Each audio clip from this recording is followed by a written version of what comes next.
Bismillahirrahmanirrahim. Assalamualaikum warahmatullahi wabarakatuh. Alhamdulillah wa syukurillah. La haula wa la quwata illa billah. Asyhadu an la ilaha illallah wahdahu la syarikalah. Wa asyhadu anna Muhammadan abduhu wa rasuluhu la nabiyya ba'dah. Allahumma sholli wa sallim ala sayyidina Muhammadin wa ala alihi wa sahbihi ajma'in fusikum wa nafsi bitaqwallah wa qad fazal muttaqun amma ba'd. Bapak-bapak sekalian, alhamdulillah pada pagi kali ini marilah kita ungkapkan rasa syukur kita kepada Allah Subhanahu wa ta'ala yang telah melimpahkan rahmatnya kepada kita sehingga kita bisa bertemu, kita bisa mendengarkan tausiah pada kesempatan pagi kali ini. Yang kedua, sholawat serta salam semoga dilimpahkan pada junjungan Nabi besar Muhammad Sallallahu Alaihi Wasallam yang telah dengan pengorbanannya yang luar biasa, baik pengorbanan yang berupa fisik maupun pengorbanan yang berupa harta, sehingga waktu beliau meninggal pun tidak meninggalkan apa-apa. Itulah Rasulullah yang sangat tinggi akhlaknya, dan beliau sangat mencintai kita semua sebagai kawan, ya, bukan sebagai seorang sahabat. Oleh karena itu marilah kita bersolawat, Allahumma sholli ala Muhammad.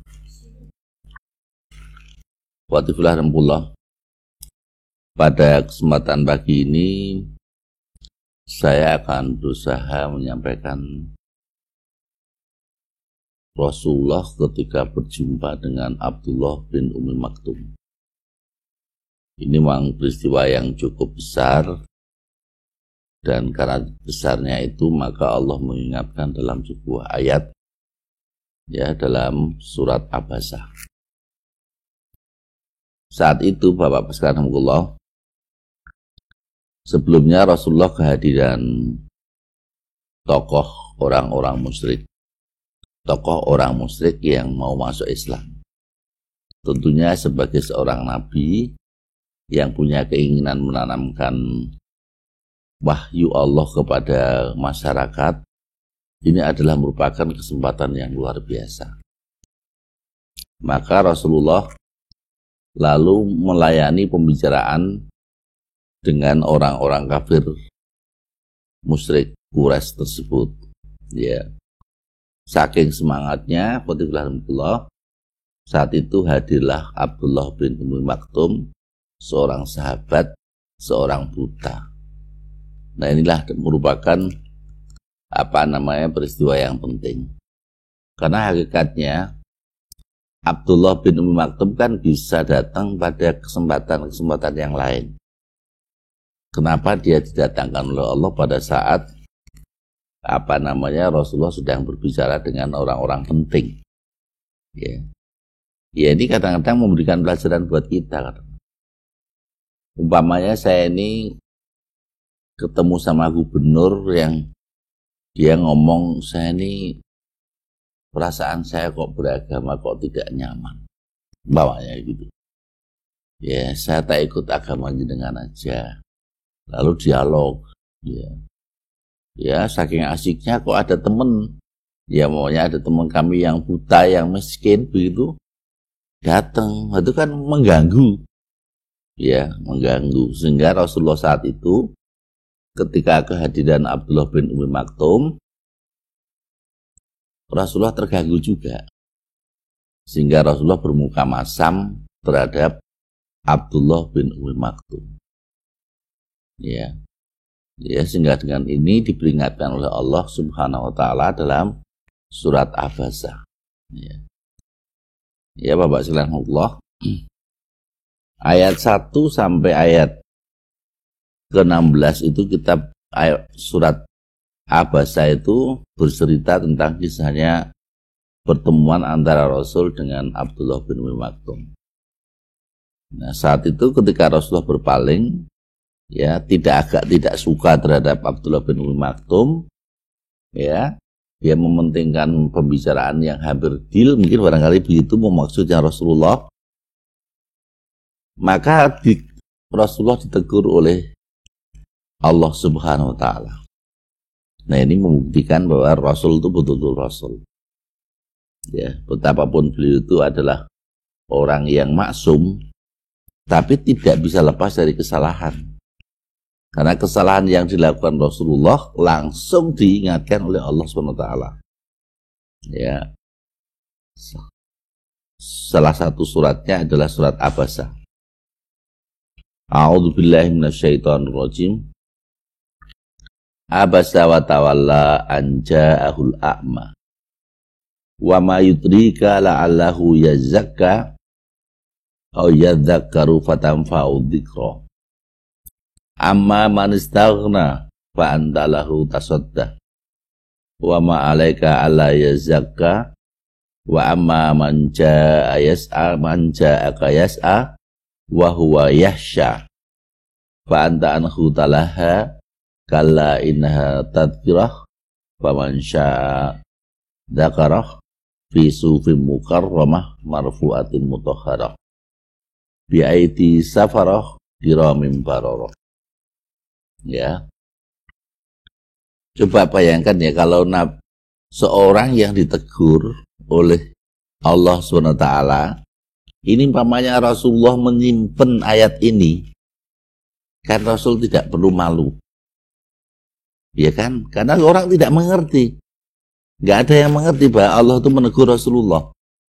Tapi karena Rasulullah itu orang yang jujur, ya, maka betapapun itu merugikan beliau, ya, karena saat itu disampaikan bahwa dia Muhammad berwajah masam dan berpaling.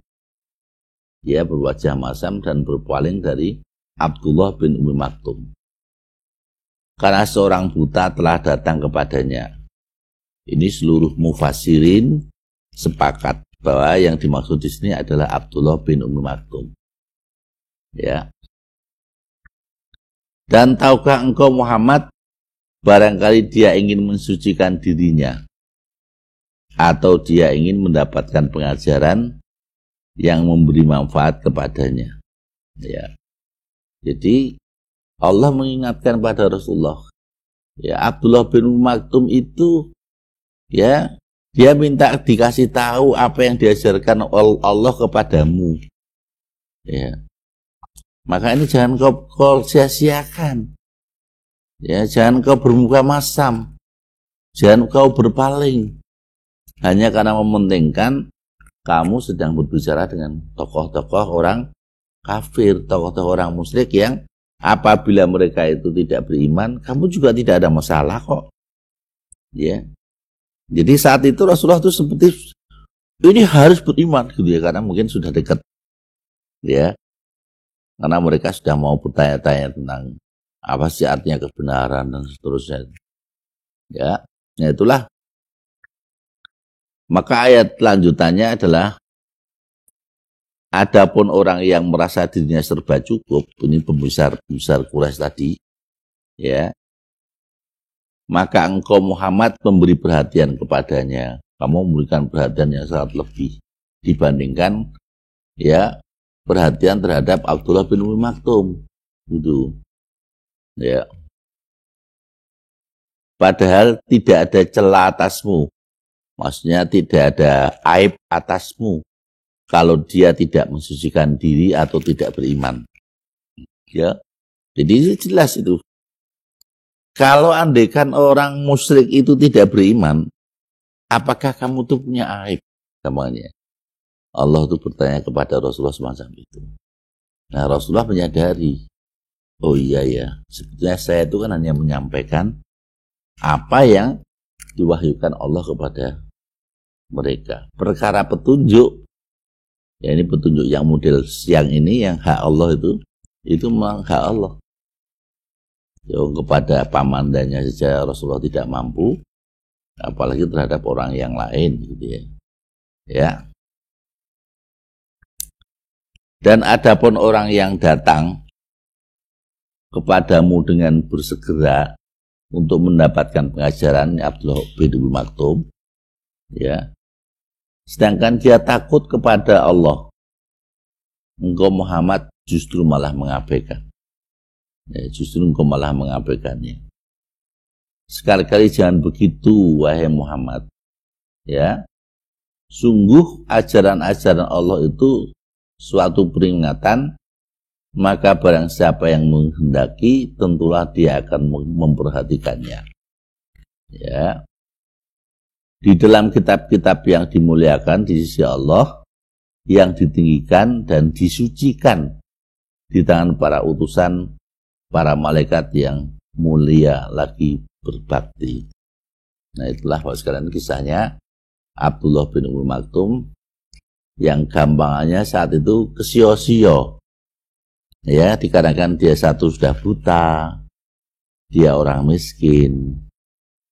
Ya, dibandingkan dengan orang musyrik yang sedang ketemu sama Rasul ini, para pembesar, para tokoh-tokoh di kaumnya, itu dia yang sehingga ketika Rasulullah itu berharap dia itu masuk Islam, harapannya nanti kaumnya bisa berbondong-bondong memasuki Islam. Ya, tetapi cara itu ternyata oleh Allah tidak diperkenankan. Ya, karena kepada orang musyrik itu belum tentu mau beriman. Dan kalau tidak beriman itu bukan aib buat kamu, wahai Muhammad. Ya, ini mohon diperhatikan gitu ya. Sehingga Bapak-bapak sekalian Allah, ini adalah sebuah ayat yang luar biasa. Kejujuran Rasulullah yang juga luar biasa. Ya, Rasulullah tidak menyembunyikan satu ayat pun. Ya, baik ayat-ayat yang mengingatkan tentang beliau seperti Abasa ini, ataupun ada ayat-ayat yang lain. Contohnya waktu berbicara masalah tahanan perang.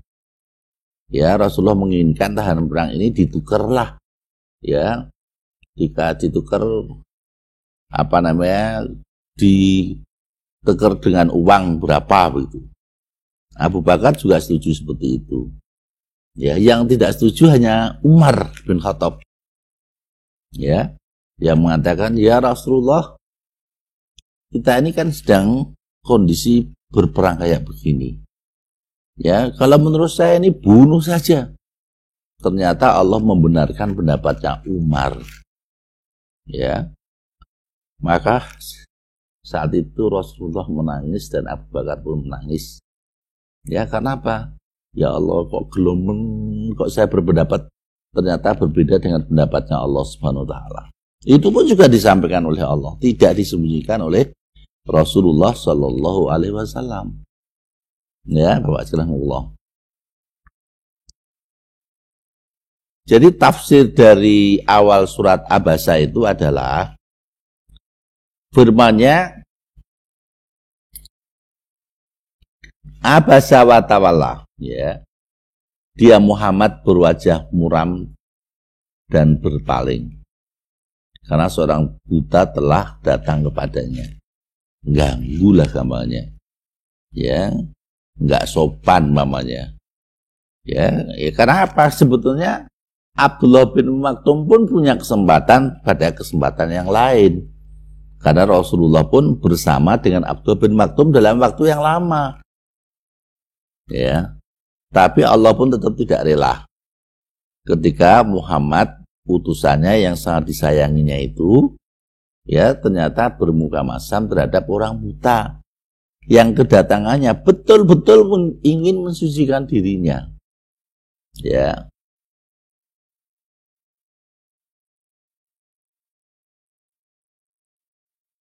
Jadi Bapak sekalian Allah, ini memang peristiwa yang menurut saya surat yang sangat luar biasa. Apabila kita membacanya, kita boleh apabila kita terus menangis, ya, karena kok Rasul yang mulia pun juga dianggap oleh Allah telah melakukan keberpalingan kepada Abdullah bin Umi Maktum.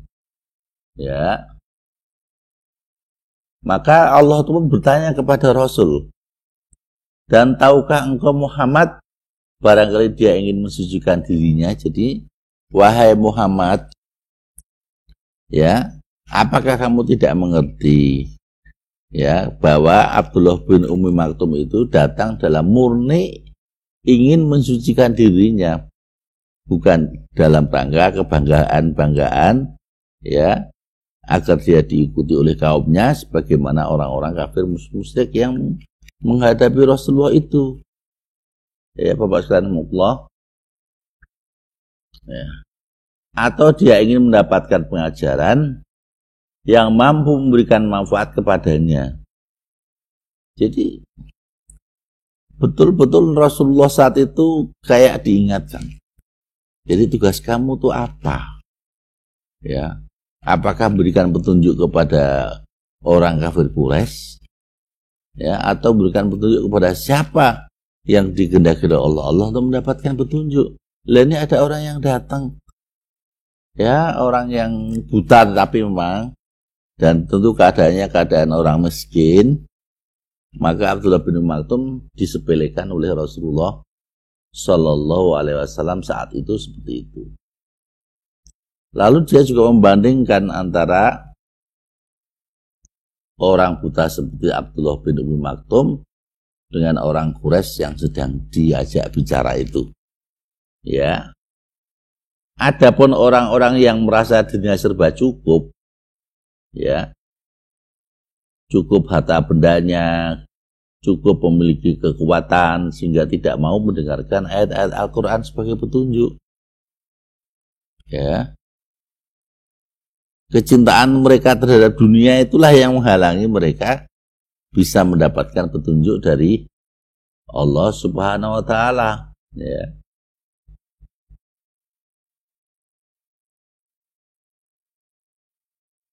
Maka kenapa Muhammad kok memberikan perhatian yang terlalu besar kepada orang-orang seperti itu, gitu ya.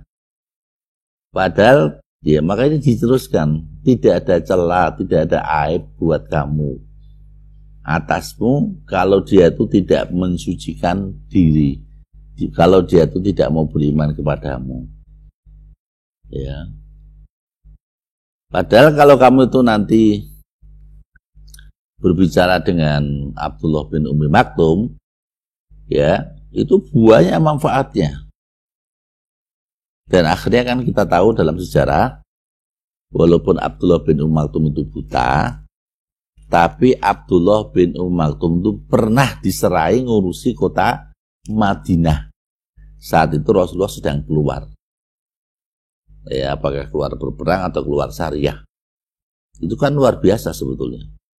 Ya, ini apakah bentuk pemberian jasa Rasulullah kepada beliau yang telah mengingat dengan itu, ya, Allah mengingatkan Rasulullah, ya, maka dia memperlakukan Abdullah bin Ummi Maktum dengan lebih dari kapasitasnya. Ya, lebih dari kapasitasnya.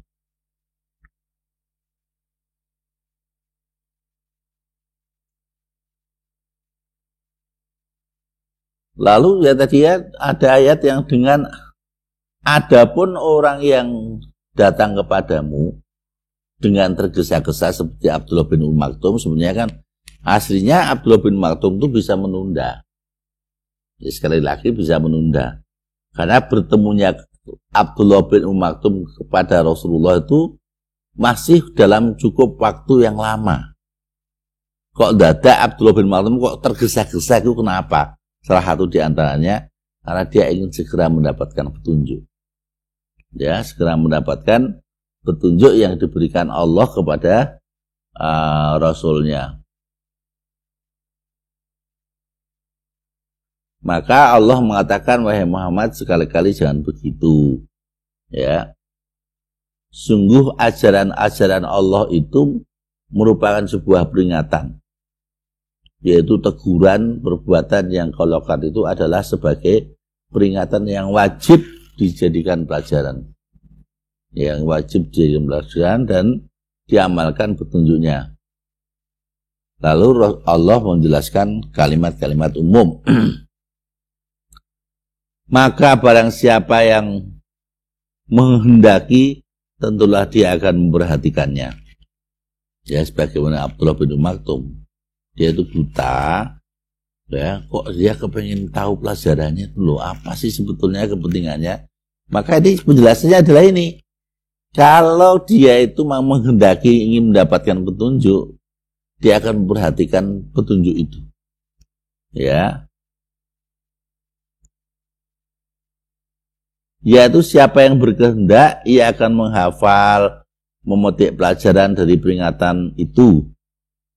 Ya, ada yang kata ganti disebut dalam bentuk mudzakkar dalam firman Allah, barang siapa menghendaki tentulah dia akan memperhatikannya. Lafal tadkirah maknanya zikir, ya, dan wa'ad merupakan pelajaran, ya, dalam kitab-kitab yang dimuliakan oleh Allah Subhanahu wa taala. Nah, inilah Bapak sekalian pula. Nah, penjelasannya itu biar kita tidak salah paham kepada Rasulullah. Rasulullah ternyata buruk sekali ya sifatnya. Tidak menghargai orang-orang miskin, bukan begitu. Ya. Rasulullah itu tidak memperhatikan Abdullah bin Maktum karena apa? Karena Rasulullah itu juga dalam rangka menjalankan dakwah. Dakwahnya apa? Ada orang kafir Quraisy merupakan tokoh menurut pemahaman Rasulullah Sallallahu Alaihi Wasallam. Kalau tokoh ini masuk, maka ini akan berpengaruh terhadap umatnya tokoh tersebut. Ya, maka beliau itu sangat serius membicarakan kepada tokoh-tokoh tersebut. Sehingga ketika kehadiran Abdullah bin Ummi Maktum, beliau terkejut. Ya. Dan agak bermuka masam, itu yang diingatkan oleh Allah.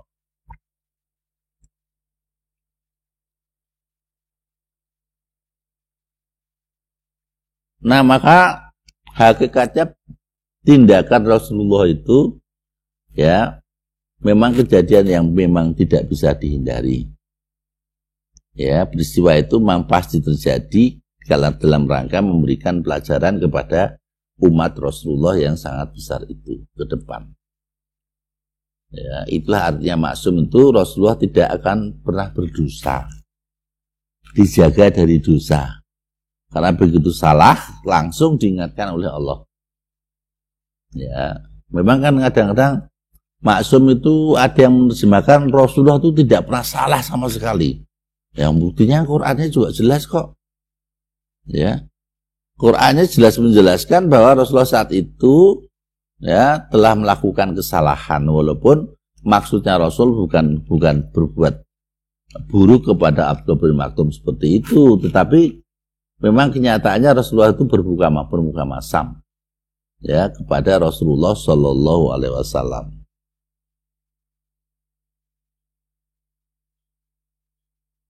Jadi menurut Ibnul Arabi Al-Maliki, ya, Ibnul Arabi itu ulama dari kalangan mazhab Maliki, berkata dalam tafsirnya, Nabi itu berpaling dari orang buta dan menghadap kepada orang-orang musyrik semata bermaksud untuk menarik hatinya. Tadi masih berharap orang musyrik itu mau mengikuti Rasulullah Shallallahu Alaihi Wasallam. Di samping karena beliau percaya pada iman yang ada dalam hati Abdullah bin Maktum. Jadi itu juga menurut analisa ulama itu, kalau toh Abdullah bin Ummi Maktum itu diperlakukan seperti itu, Rasul itu tetap yakin, ya, bahwa Abdullah bin Ummi Maktum itu tidak akan jengkel. Karena beliau selama ini mengikuti Rasulullah Sallallahu Alaihi Wasallam. Ya. Ini seperti yang Nabi katakan, sungguh aku memberi sesuatu kepada seseorang, meski yang lain lebih aku sukai daripada dia, karena aku takut Allah menelungkupkan dalam neraka yang di atas wajahnya itu. Ya, karena takutnya kepada Allah, luar biasanya Rasulullah menganggap Allah SWT itu memang luar biasa besar. Sehingga Rasulullah pun juga dibesarkan oleh Allah Subhanahu wa ta'ala. Nah, itulah Bapak sekalian Allah yang terkait dengan tafsir dari surat Abasa, awal dari surat Abasa wa Tawalla. Lalu pelajaran yang dapat kita ambil apa dari peristiwa yang terjadi saat itu? Ya. Yang pertama, kita perlu memperhatikan orang-orang fakir, orang-orang miskin. Lupa ada seorang dai yang nggak mau kalau diundang oleh musola-musola kecil, musola yang tikarnya robek. Dia nggak mau. Dia maunya ke kantor. Ya, harapannya apa? Harapannya sudah duniawi. Nah, kalau demikian itu berarti menyalahi apa perilaku yang dilakukan oleh Rasulullah Shallallahu Alaihi Wasallam. Karena Rasulullah itu, ya, ketika dia itu memang banyak berkawan dengan orang-orang miskin. Maka saya pernah mendapatkan Rasulullah itu pernah berdoa, yang intinya, ya Allah, jadikanlah kami bersama orang-orang miskin. Ya, bukan berarti beliau tidak percaya pada orang kaya. Terhadap orang kaya yang membantu dia, welcome. Sebagaimana Rasulullah juga punya kawan seperti Abu Bakar yang memiliki kekayaan yang lebih, seperti Utsman yang pedagang yang luar biasa, sampai diangkat menjadi menantu beliau sampai 2 kali. Tetapi dia itu lebih suka kalau dia itu berkawan akrab dengan orang-orang miskin, orang-orang fakir. Ini kadang-kadang orang, kalau saya ngomong begini Bapak sekalian, kadang ada orang yang tidak mau percaya. Ya. Masa aku nggak strategis tuh omongannya Pak Yubir. Ya, kita ini berdakwah kan tentunya mencari bagaimana Umar juga bagaimana Abu Bakar itu kan kaya, Utsman juga kaya. Berarti Rasulullah itu menjadi orang-orang yang kaya. Nah, nyatanya Bapak-bapak sekalian, dari as-sabiqunal awwalun itu sebagian besar adalah orang-orang miskin. Nah, sebagian besar adalah orang-orang miskin. Ya, walaupun terselip di antara mereka ada orang yang namanya Abu Bakar, ada yang namanya Utsman dan seterusnya. Ya. Tapi memang itulah, sehingga umpamanya kita membuat majelis yang hadir ke orang miskin-miskin atau ya enggak apa-apa. Ya, yang hadir ke orang lemah-lemah atau ya enggak apa-apa. Kadang-kadang kita tuh justru akan dikuatkan oleh Allah, ya, oleh orang-orang lemah seperti itu. Ya, yang orang menganggap tidak memiliki kekuatan, ya, yang orang menganggap ke depan pun orang ini juga tidak akan bermanfaat, tidak akan berguna. Tetapi kalau kita tuh terus membangun dan membina mereka, membangun optimisme mereka, ya, inilah yang belum banyak berhasil dilakukan oleh sebagian ulama-ulama di Indonesia. Ya, kalau ulama-ulama di Indonesia itu mau ya, sebagian umat yang mengikuti pengajiannya itu ternyata orang-orang miskin, ya enggak apa-apa. Ya, enggak ada orang kaya pun segitu, enggak apa-apa. Ya, maksudnya kalau kita itu melakukan dakwah kok seperti itu, pada zaman dulu pun juga Rasulullah mengalami kondisi semacam itu. Enggak usah kaget. Ya. Jadi perlu bersabar. Memang dakwah itu perlu bersabar. Yang kedua, Bapak sekalian, kewajiban para dai adalah menyampaikan, bukan memberikan petunjuk. Ini berkali-kali disampaikan oleh Rasulullah. Ya, sesungguhnya petunjuk itu milik Allah. Allah akan ngasih petunjuk kepada siapa yang dikehendaki dan tidak mengasih petunjuk kepada siapa yang dikehendaki. Saya sampai hari ini tuh masih bingung kadang-kadang, Bapak sekalian. Ketika orang membahas tentang Abu Thalib. Abu Thalib itu kan luar biasa kebaikannya terhadap Rasulullah Shallallahu Alaihi Wasallam. Tapi pada kenyataannya sampai akhir hayatnya ketika Rasulullah mentalkin, tapi orang-orang kafir Quraisy juga mentalkinnya dengan bahasa mereka, ya akhirnya Rasulullah gagal saat itu, sehingga diturunkan ayat itu. Ya, tapi kadang-kadang orang mengatakan Abu Thalib itu orang baik, ya dia tempatnya nanti di surga. Saya nggak tahu tadi kalau tempatnya di surga, karena itu adalah atas kehendak Allah. Ya, yu'adzibu may yasha wa yaghfiru liman yasha. Allah tuh kalau mau menghendaki mengadab ya akan diadab, tapi kalau menghendaki mau memberikan ampunan juga akan memberikan ampunan. Ya. Jadi Rasulullah itu juga semacam itu. Di samping Rasulullah juga menyatakan, saya ini adalah Rasul yang jujur. Salah satu diantaranya adalah bahwa kalau ayat tadi dibuka, ya, disampaikan kepada masyarakat, sebetulnya yang malu itu siapa? Ya Rasul, yang sebagai subjek saat itu, ya, sebagai subjek yang dimarahi oleh Allah karena tidak memperlakukan orang-orang miskin, ya, orang seperti Abdullah bin Umi Maktum itu, ya, dengan benar, ya, walaupun Rasulullah sih masih punya aib sebetulnya. Toh saya pada kesempatan yang lain akan memberikan bantuan kepada Abdullah bin Umi Maktum. Tetapi pada saat itu memang seperti itu, peristiwanya juga semacam itu, sehingga inilah yang menjadi pelajaran buat kita ke depan. Bahwa para dai itu tidak usah ngotot, ya, bagaimana berpikir bahwa orang ini harus mendapat petunjuk. Ya, tidak usah begitu. Ya, kita sampaikan secara serius. Ya, yang orang kafir kita ingatkan. Ya, kita peringatkan sebagaimana Allah mengingatkan orang-orang kafir. Tapi kalau peringatan itu ternyata tidak mendapatkan perhatian, ya, tidak mendapatkan perhatian dari kalangan orang-orang kafir, ya sudah, pada titik tertentu akhirnya Allah juga mengizinkan lakum dinukum waliyadin, sebuah agama yang luar biasa. Tapi dialog itu perlu, Pak. Ya, dialog itu diperlukan. Ya, hanya kalau memang pada ayat-ayat sebelumnya kita mendapati bahwa Allah pun mengatakan, wahai Muhammad, sampaikan apa saja yang datang dariku kepadamu. Ya, kalau memang mereka itu tidak mau beriman, ya biarkanlah, itu kewenanganku nanti. Ya, kamu hanya sekedar menyampaikan. Dan inilah sikap seorang dai, mestinya harus semacam itu.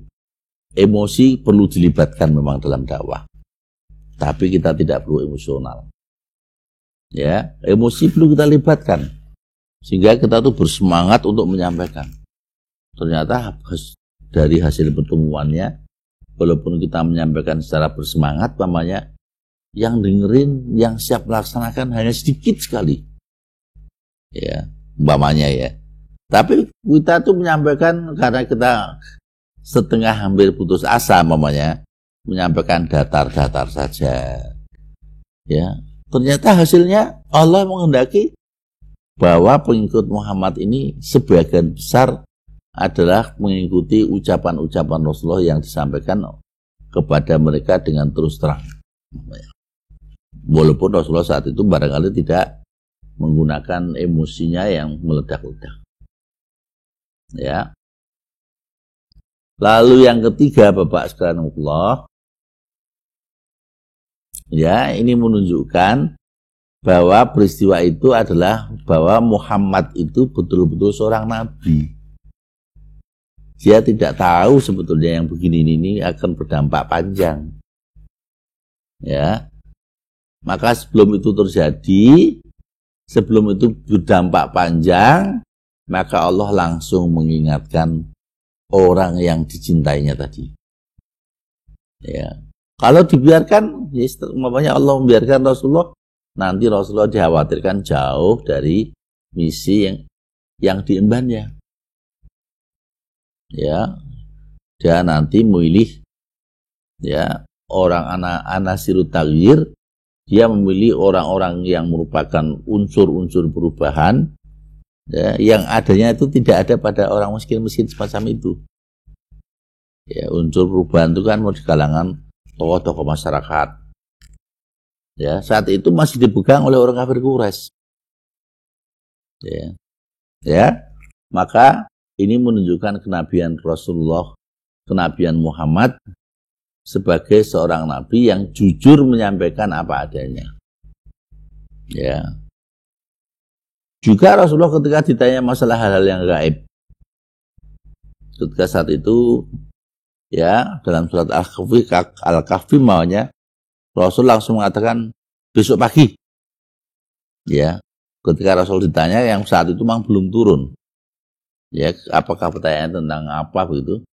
Maka diingatkan oleh Allah, tidak boleh begitu Muhammad. Ya, sampaikan saja insya Allah. Tapi karena kamu tidak mengerti turunnya kapan.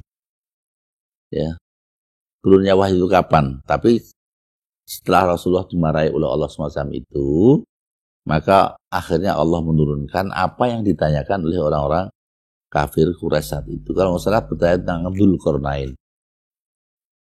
Ya, dan itulah apa namanya kisah yang menunjukkan kenabian Muhammad Sallallahu Alaihi Wasallam. Sedangkan yang keempat,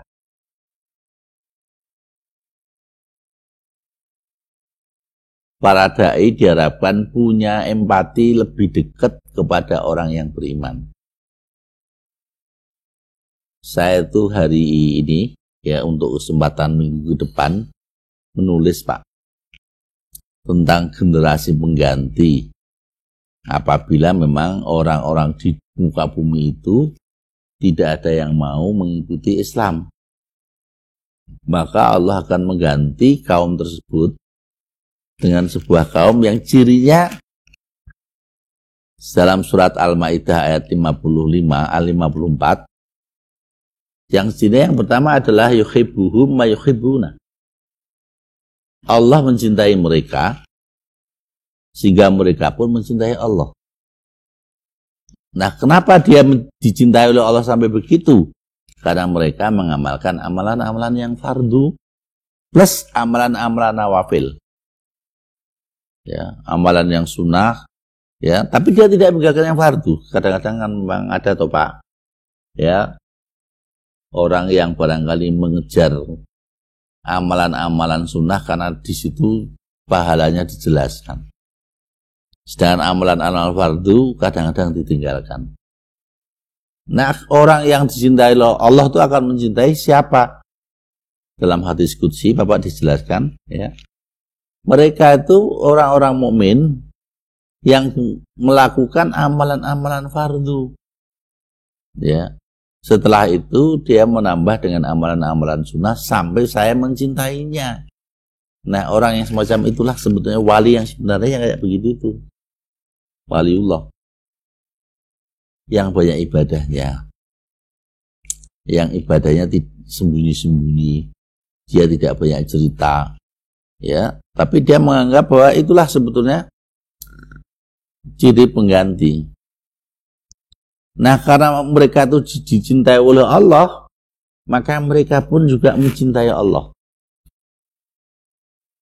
Apa saja yang dikatakan oleh Allah itu mesti benarnya. Contohnya ketika disampaikan hal-hal yang gaib oleh Rasulnya, dan Rasul mengatakan ini merupakan perintah dari Allah untuk disampaikan mamanya, maka dia langsung aja percaya. Maka salah satu ciri orang bertakwa itu kan yu'minuna bil ghaibi, beriman kepada hal-hal yang gaib, ya, dan mereka menegakkan salat wa yuqimunas shalah wa mimma razaqnahum yunfikun, dan terhadap apa-apa yang dirizkikan kepada mereka, mereka mau berinfak. Memang orang yang sejak dari awal ini percaya kepada yang gaib, itulah sebetulnya salah satu keunggulan orang mukmin, sehingga dia tidak pernah putus asa. Kalau hari ini umpamanya dia didolimi berkali-kali tanpa mampu memberikan pembalasan, ya, karena saatnya memang belum diberikan oleh Allah kepada mereka untuk melakukan pembalasan, dia masih optimis di akhirat kelak kami akan membalasnya. Itu kan hal yang gaib. Akhirat itu hal yang gaib, ya. Makanya orang-orang yang, kalau kita melihat pendapatnya orang-orang yang hanya percaya pada yang terlihat gitu ya, itu mereka kadang-kadang terjebak. Ya, ada sebuah video kecil dia, ya, ketika ada seorang ibu dengan anak kecilnya, dia mengatakan Tuhan tidak boleh melarang kamu melakukan ini dan itu, dia. Ya, seorang ini yang dinasihati adalah seorang profesor. Dia mengatakan, tidak percaya sama Tuhan saya. Mana Tuhan? Ya, anak itu kan tidak bisa menjelaskan kan. Di samping anaknya masih kecil, ya memang seperti itu. Nah, terus profesornya itu merasa menang saat itu. Ditanya sama anak kecil itu. Ya, wahai profesor, katanya kamu tuh orang yang memiliki banyak ilmu. Ilmu itu di mana? Bingung profesornya. Apakah ilmu itu ada? Bingung dia. Dia hanya bisa membaca bekas-bekas ilmu itu. Nampaknya. Nah, kalau demikian maka Allah mengatakan inna fi khalqis samawati wal ardh wa ikhtilafil laili wan nahar la ayatil liulil albab.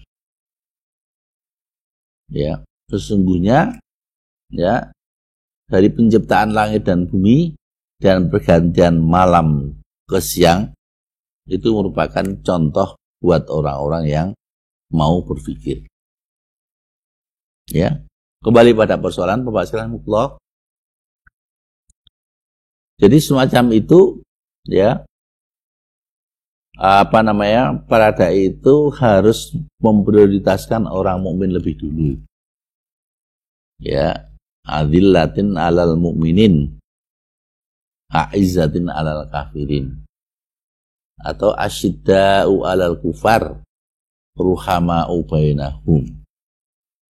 Tapi kadang-kadang lihat kita pada sebagian ulama-ulama kita di negeri ini dan orang-orang penggiat mengaku penggiat dakwah di negeri ini, kadang dia tuh lebih dekat kepada orang kafir. Terhadap orang mukmin bencinya luar biasa. Ya, orang mukmin itu, ya, mereka kan sudah memiliki desain gitu ya, bagaimana agar kaum muslimin itu tersudut, maka dimunculkan istilah radikalisme. Ya, orang mukmin itu radikal.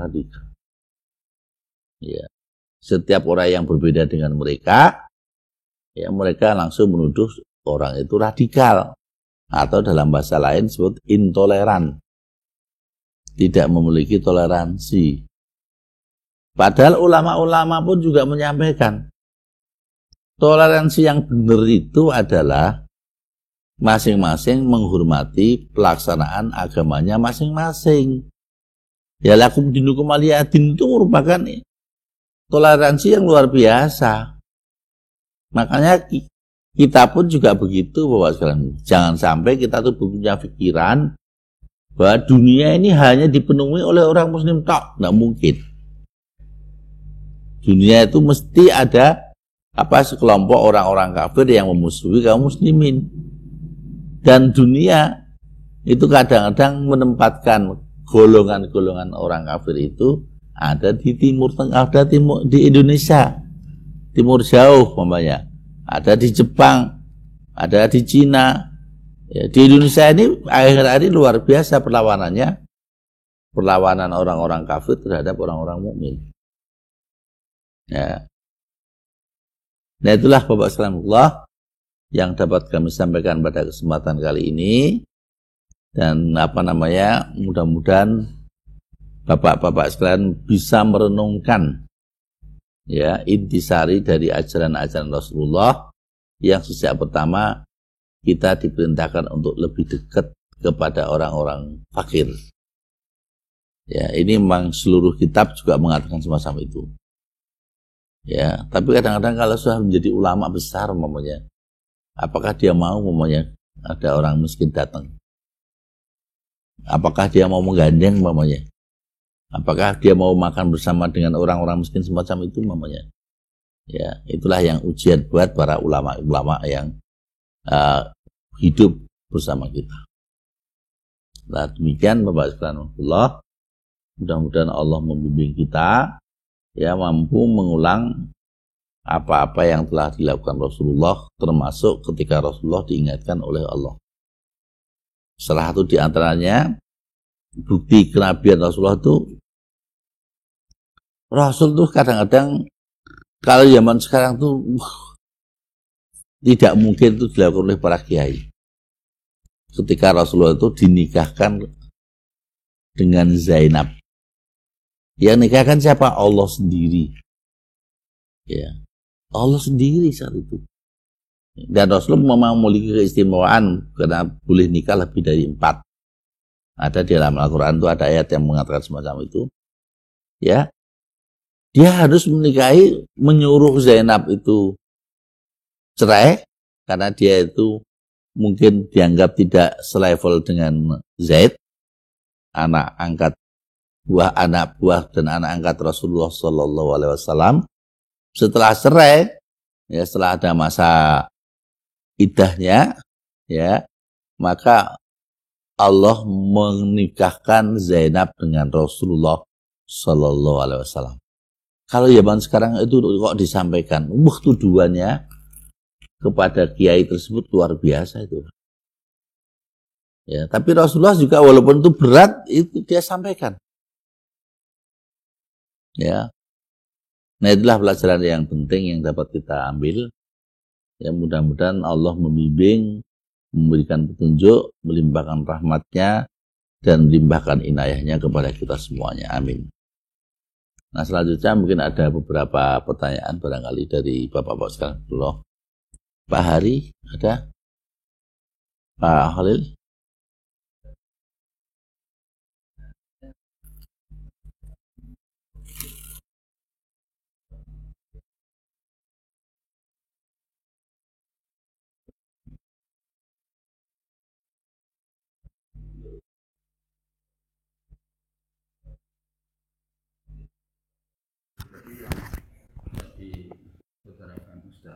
Tentang surat Al-Baqarah itu tadi.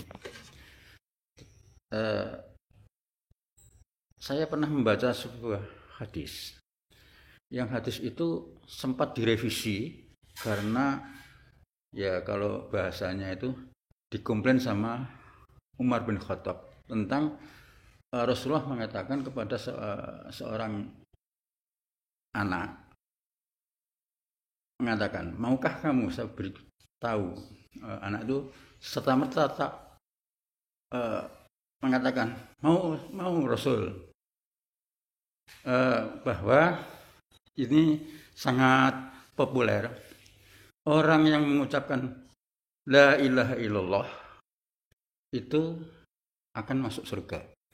Serta merta anak itu senang sekali dan meminjam sepatunya Nabi untuk menuju ke khalayak ramai, ke orang-orang. Setelah di situ dia ya istilahnya gembor-gembor begitu, ketemu Umar, dipukul sampai setengah pingsan, nangis. Umar segera menuju ke Rasulullah dan memprotes, ya Rasulullah, betulkah Rasulullah mengatakan itu kepada anak ini? Betul.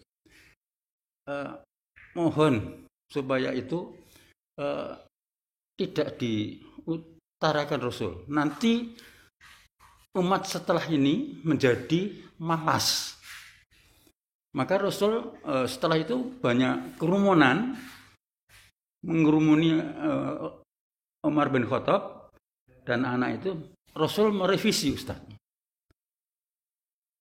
Mengatakan, barang siapa mengucapkan la ilaha illallah dengan ikhlas, maka ia akan masuk surga. Sahabat karena sudah banyak mengatakan, Ya Rasulullah bagaimana mengikhlaskannya. Nah itu yang saya sangat menjadi perhatian. Dengan mengucapkan itu, maka engkau tidak akan melanggar apa yang dilarang Allah. Yang saya tanyakan Ustadz, mana yang lebih dulu? Melakukan perintah Allah atau meninggalkan larangan Allah? Itu Ustadz. Jadi perintah Allah itu pada awal-awal dakwah itu saya masih rancu. Apakah perintah dulu atau larangan dulu? Ya, memang kadang-kadang kalau kita dalam masalah fikih atau usul fikih, kalau ada dua perkara kayak begini, yang didahulukan adalah yang dilarang itu harus ditinggalkan. Ya, yang dilarang harus ditinggalkan. Karena apa? Setiap sesuatu yang dilarang itu pasti akan merusak. Tetapi kalau yang diperintahkan itu adalah membangun, ya, maka Rasulullah kadang-kadang seperti itu, merubah fatwanya dan seterusnya. Nah, perlu diketahui bapak-bapak sekalian Allah, jangankan Rasulullah, Allah sendiri pun juga melakukan nasah mansuh, ya, sebagai dalil. Dulu seperti ini, lalu sekarang seperti ini, karena kondisinya. Sebagaimana Rasulullah juga semacam itu. Terus disampaikan oleh Rasulullah sendiri. Dulu saya melarang kamu sekalian berziarah ke kubur. Sekarang berziarahlah. Setelah Rasulullah dalam kondisi kondisi keimanan sudah mulai baik, maka Rasulullah mengatakan berziarahlah. Maka arti berziarahlah itu perintah yang didahului oleh larangan, jatuhnya adalah sunnah. Ya, nah semacam itu. Ya, bukan setiap perintah itu jatuhnya adalah wajib. Tetapi karena didahului oleh larangan, maka itu jatuhnya adalah sunnah dan seterusnya. Maka Mbak ya. Ya, saya rasa begitu. Dan mari kita tutup kajian pada kesempatan pagi ini dengan doa kafaratul majlis. Subhanakallahumma wa bihamdika asyhadu an la ilaha illa anta astaghfiruka wa atubu ilaik. Astagfirullahaladzim. Wassalamualaikum warahmatullahi wabarakatuh.